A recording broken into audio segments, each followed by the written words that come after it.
But I'm here, I'm committed to make sure these next 3 days, I'm going to spend about 3 hours a day, like going to a movie, but this movie is the one where you're the writer, director, and producer, where you get to make life on your terms, where you can set up your 2025 so it doesn't matter what's happened before, but you can take your life to another level. And I know that sounds like a big promise, but I've had this privilege of traveling the earth. This is now my 48th year. How many are less than 48 years old out there, to give you an idea? Right? So I've been doing this a while, and at this point I have to be an idiot not to notice there are patterns all over the earth, because I worked in 195 countries, the same ones were here. And in all those countries, everyone is unique. Everyone has different stories, experiences. We have different cultures.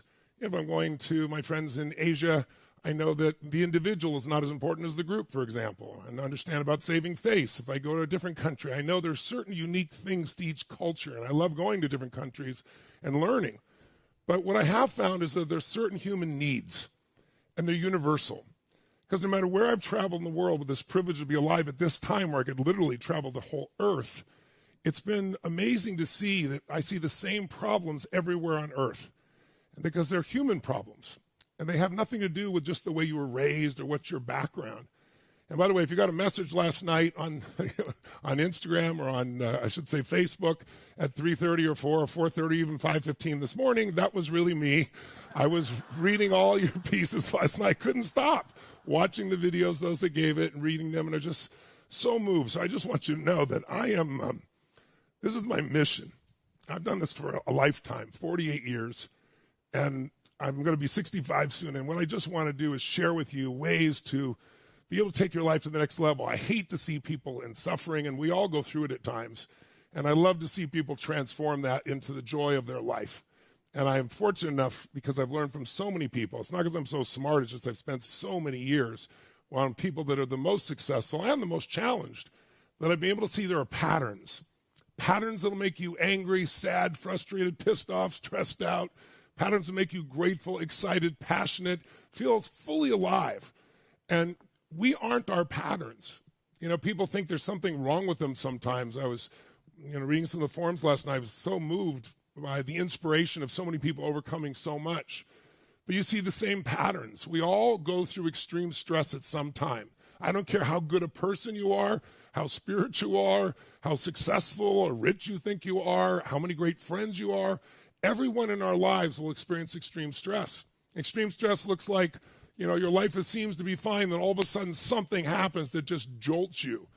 It could be a heart attack. It could be somebody in your family getting a disease or cancer. It could be a situation where the fire burns down your home. I know some of you are out there in LA. And by the way, we've put a bunch of resources. We've donated $4.5 million to the fire department and to 3 groups that are offering housing out there. So go to my Instagram, you'll see where we've donated, and you can get housing if you need it. But regardless, a house burning down, I've experienced that too. A crime committed against you, a child that has, a drug addiction, a divorce, a business that goes under, or a company you get fired from. I mean, we could go on and on and on, right? Who's experienced extreme stress in your life at some point? Make some noise if you're out there, ladies and gentlemen. So if that's the given of life, and I was reading last night, and I'm watching people last night and seeing these patterns of health problems, divorces, problems with children, losses that people have gone through, losses of business, all these things that I see, as well as obviously the great successes that people have. But they're common patterns. And what I want to do is see if we can't wire ourselves so it doesn't matter what happens in the outside world. Because there's 2 worlds to conquer, right? There's the external world, which we can't control. Let's be honest. We'd love to, but we can't. But we can influence it massively. And then there's the internal world. That's what we think, what we feel, how we act. And we have 100% control of it, but most of us don't know it because, no one's ever taught us how to take control of this. And most of what happens is patterns or habits. And, there's a study, several studies, but one of the most common ones will show that about 45% of all the things we do in every day are pure habit. Well, the good news about that is it frees you up. You go to drive a stick shift car in the beginning, and it's like, I got to focus on this and this and this and watch the road too. It's never going to happen, right? But eventually it gets in your body, and you don't have to think about it. It just happens, right? And now it's a habit. It frees you up. But also habits often trap us. They trap us in thinking the same way. I read a study once, I don't know how they came up with this exact number, but the average person has 167 thoughts in a day, 167,000, thoughts in a day. The only problem is 90% of the thoughts you're having today were the same ones you had yesterday. So we keep living the same experience. So this is really about how do you take charge of your life? How do you go to another level? How do we go from where you are to where you want to be and close that gap as quickly as possible? To do that, we can't just talk. I'm going to set you up with some frames of reference here in this initial time here we have together. And then today, that's why it's 3 hours, then we're going to gear into some insights on how to create real breakthroughs. How many of you don't want to just change things, but want to have a breakthrough in your business, or your life, or your personal life out there? All right? Well, I'm going to show you the science of breakthroughs, and we're going to do it, and then at the very end here, so don't leave before the end, is the most important part. We're going to experience it. Because talking about something is important. You have to understand it. That's where things start if you're going to master something, right? But then you got to get that into kind of emotional mastery where it's in your body with consequence so you really use it. And then with enough repetition, enough intensity, it gets in your body and you don't have to think about it, like driving the stick-shift car. And so we want to see if we can't pull that off over these 3 days by really concentrating just 3 hours a day, total focus. So I'm going to ask you to turn off your phones, turn off the distractions, commit to be here each day, and I promise you at the end of these 3 days, you're going to see some real massive improvements. Who's up for it out there, ladies and gentlemen? Good. Now, part of what will help us to put things in context, by the way, is to understand that we aren't these patterns. You know, when you do something, let's say you procrastinate a bunch of times, now you say, I'm a procrastinator. Well, no, it's just a pattern. It's a habit.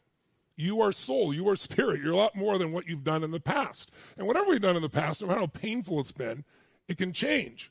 But in order to make it change, we have to recognize what the patterns are and start to interrupt them and create a new pattern for ourselves, a new way of thinking, feeling, behaving, and enjoying. And what might help you is understand where we're thinking about this is to understand that what changed humanity literally, thousands and thousands of years ago, what took us from living in fear and scarcity as hunter-gatherers where every day we had to move somewhere else and hope we could find food, was one pattern recognition. And by the way, maybe I should start with this. Why don't you jot down, if you would, and I'd really encourage you to jot some notes while you're here with me, because even if you never read the notes again, if you write down the note, as you write it down, you're driving the groove deeper in your nervous system, the memory, the understanding of it, and you're much more likely to use it. I'd also ask you, take notes as if you were going to help somebody else. Because very often when you're hearing something first, I don't know if I need this, but I promise you, there's things here the next 3 days. If you don't think you need them now, you will need them at some point. It'll be invaluable for you, or you will be help someone else. And when you take notes as if you're going to help someone else, you usually take a little more detailed notes. But think of it this way. I'm privileged to have 5 kids and 5 grandkids now. I have a 50-year-old daughter, and thanks to COVID, I have a 4.5 or almost 4-year-old daughter, 3.5-year-old daughter. And I say thanks to COVID, it's because how many of you, COVID was destructive in so many ways to your business, to your life, but you still found a way to use it? Like you got closer with your family, or you did something. How many improved your life during COVID, found a way to do it? Once again, the external world you couldn't control, but you can control the internal world. And, when COVID happened, this all became possible because the COVID crisis, the COVID shutdown. Because I was used to doing, giant stadiums all over the world. And I remember in March of 2020, when COVID broke out, the governor of California's office called and said, oh, by the way, that stadium you're going to do, 14,000 people, you can only put 100 people in it. New rules. And I was like, what? I said, forget it. We'll go to Vegas. They'll never shut down Vegas. Well, we moved to Vegas. They shut down Vegas right beforehand. And so I eventually built a studio and said, I'm going to reach people where they are. And this started because I thought people are at home. They're suffering. How can I really help? I got to eliminate travel because most people have to travel to come see me someplace into a city. Let's eliminate cost because people are absolutely freaked out about their money because they're not able to work in many cases. And let's make it totally convenient they can do it for their home or anywhere else. And that started this process of now where we can literally help millions of people. And because of that, I still go on the road and do my events, obviously, but I do a lot fewer. I used to spend 275 days a year on the road doing multi-day seminars so I could visit with 250,000 people. And now I'm seeing about 3 million people a year, and I'm traveling about 100 days out of the year. And because of that, my wife and I wanted to have a child forever, but not drag the child on the road. And so we tried, and God bless us, so I have a little daughter now. So I say that because, I'm so grateful. So I say that because there are different things. I think about my kids and my grandkids, and I think about, most of you have heard that the changes that are happening right now are at the base of the growth curve. And when I say the changes, I'm talking about technology. We're in a place right now where we're going to see more change in the next 5 to 10 years than in the history of humanity multiplied. Because what's coming? Nanotechnologies, shrinking everything down, robotics, obviously AI, algorithms, all this is changing the game. And Oxford and other organizations have said we're going to see elimination of 45% of the jobs that currently exist literally in a few years. Well, that's jolting. 150 years ago, everybody in America, at least, was a farmer, about 84% of the population. But now it's 3% of the population and we feed the whole world because of technology. But no one thought back then there would be a job like, a webmaster or something like that. But today the changes are going to happen even more rapidly, though. That took over decades, almost a century to do. We're going to see people, for example, that are driving, how many of you think self-driving cars will be, they're already in many cities, but how many think they'll be a standard within 5 years or 10 max? How many would agree with that, right? 5 to 10? Think about that. There's 8 million taxi drivers, truck drivers, Uber drivers. They will have no jobs. They're going to disappear overnight, and no one's preparing them for what's coming. 8 million jobs is how many happened during 2008 when we had the world economic crisis in the United States, lost 8 million jobs. So, and there's going to be so much more that technology can disrupt. So how can you and I both not only protect ourselves, but thrive in an environment of that much change? And how, more importantly, can we do that for our kids, teach them, or our grandkids? I think there's 3 skills we need to develop if you want to jot them down real fast. They're very fundamental. The first skill is the skill of being able to recognize patterns. If you understand everything in the world as patterns, and you start to recognize a pattern, you will no longer have fear. It's like when people think things are happening, oh my God, this has never happened again, it's chaos. Well, what's chaos to one person is a pattern to another, and if you can recognize the pattern, you have no fear. It's like I hear people all the time talking about, oh my God, the political environment around the world, here in the United States, everywhere, it's the worst it's ever been. People are so polarized. And I just laugh. None of them have studied any form of history clearly. History moves in seasons. And we go for a period of time until we exhaust an emotion, good or bad, and then we move to a new one. And it's quite predictable. There's a springtime that happens. Just like what we learned when we started to get out of being in a place of humanity surviving, what changed us was recognizing the pattern of one thing, the seasons. Understanding that I could do the right thing at the wrong time and I will get no rewards. If I plant in the winter, if I plant in the summer, I don't get anything. There's only one time you can plant. This is how you do it. If you do it the right thing and the right time, you're rewarded. Well, that process, the springtime process, allowed us to say, oh, we can stay in one place. We can build a community. We can grow crops. We don't have to worry about food so much. We grow countries, nations, expanded. That one distinction. So same thing is true if you look at anyone who's extraordinary at anything. They don't have any fear because they know it's happened. The political example is a perfect example. Oh, it's the worst it's ever been. Let me show you something.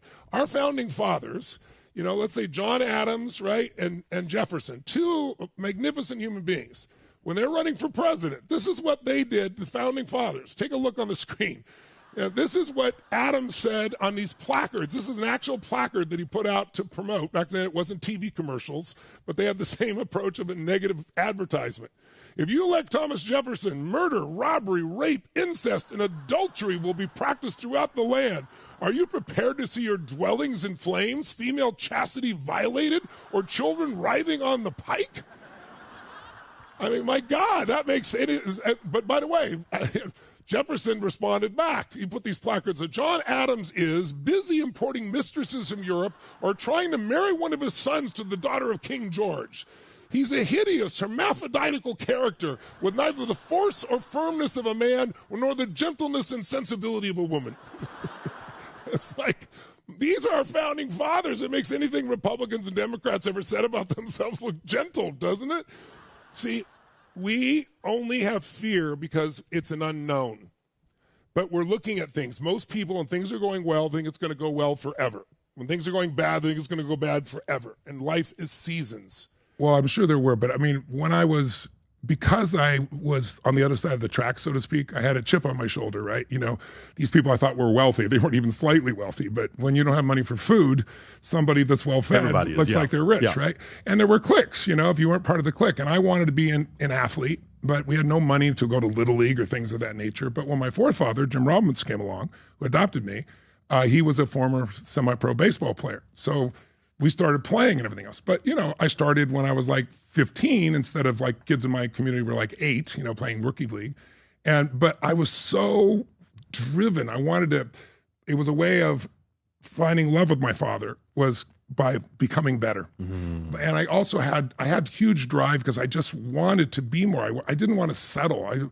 I looked at our family and all the pain that I saw my mother go through and we would go through. And I was like, I'm not going to have a future like that. I'm going to find some way to do more. So it produced drive. So even when I was in sports, I was so competitive in junior high school that, like, you know, I was a little guy, but I played linebacker and quarterback.